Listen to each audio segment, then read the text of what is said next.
దాన్ని ఆ వోల్టేజ్ను ఉపయోగించి ఆ యాంపైర్స్కి ఉపయోగించి ఒక 3 కిలోమీటర్స్ వరకు ఆ వైరింగ్ని చేశారు. కానీ ఫస్ట్ రూమ్లో వచ్చే అంటే ఫస్ట్ కిలోమీటర్ వరకు వచ్చే స్పీడ్ అనేది ఇలా పెరుగుతూ ఉన్నది. స్పీడ్ అనేది వోల్టేజ్ అనేది తగ్గుతూ ఉన్నది. అలా దూరం వెళ్ళే కొద్ది మనకి ఏంటవుతుంది, ఇప్పుడు మనలో బడ్జెట్ ఉంటాం 3 కిలోమీటర్ల వరకు మంచి స్పీడ్లో ఉంటాం, 4 వచ్చేటప్పుడు తగ్గుతాం మనకు ఆయాసం అనేది. అదే కాకుండా కరెంట్ అనేది ప్రయాణించేటప్పుడు వాటికి కూడా ఆయాసం అనేది వస్తుంది. అర్థమైందా? ఆ విధంగా వోల్టేజ్ అనేది తగ్గుతుంది. కంటిన్యూ స్టార్టింగ్ 100 ఉన్నది, 100 వోల్టేజ్లో ప్రయాణిస్తాం.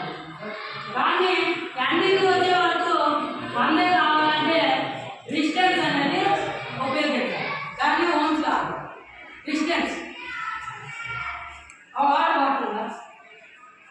వాటర్ బాటిల్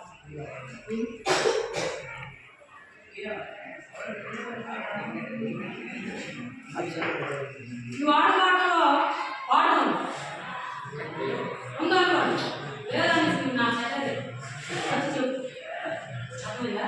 ఉందనుకోండి. ఇప్పుడు ఈ వాటర్లో ఫుల్గా ఉంది, నేను ఈ వాటర్ బాటిల్ని ఎలా పెట్టాను, ఈ కప్పు ఓపెన్ చేస్తున్నాను, కొంచెం కొద్దిగా పడుతుంది, అంత వాటర్ ఇక్కడ మిగిలిపోతుంది. వాటర్ ఎలా పెట్టాను, ఇంకా స్పీడ్గా వస్తుంది. ఎలా పెట్టాను, ఇంకా స్పీడ్గా వస్తుంది. ఎలా పెట్టాను, ఇలా దొరికింది మొత్తం పెట్టాను.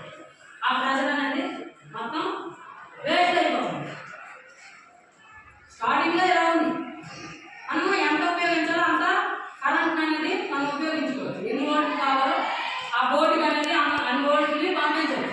డిస్టెన్స్ అనేది ఇక్కడ డిస్టెన్స్ని ఉపయోగిస్తాం అనుకో, ఇక్కడ నుంచి ఇక్కడికి వచ్చేది ఒక రెసిస్టర్ అని ఉపయోగిస్తాం. రెసిస్టర్ కొన్ని బోర్డుల్లో ఇప్పుడు డివిడి ప్లేయర్లో బోర్డులో రెసిస్టెన్స్ని ఉపయోగిస్తారు.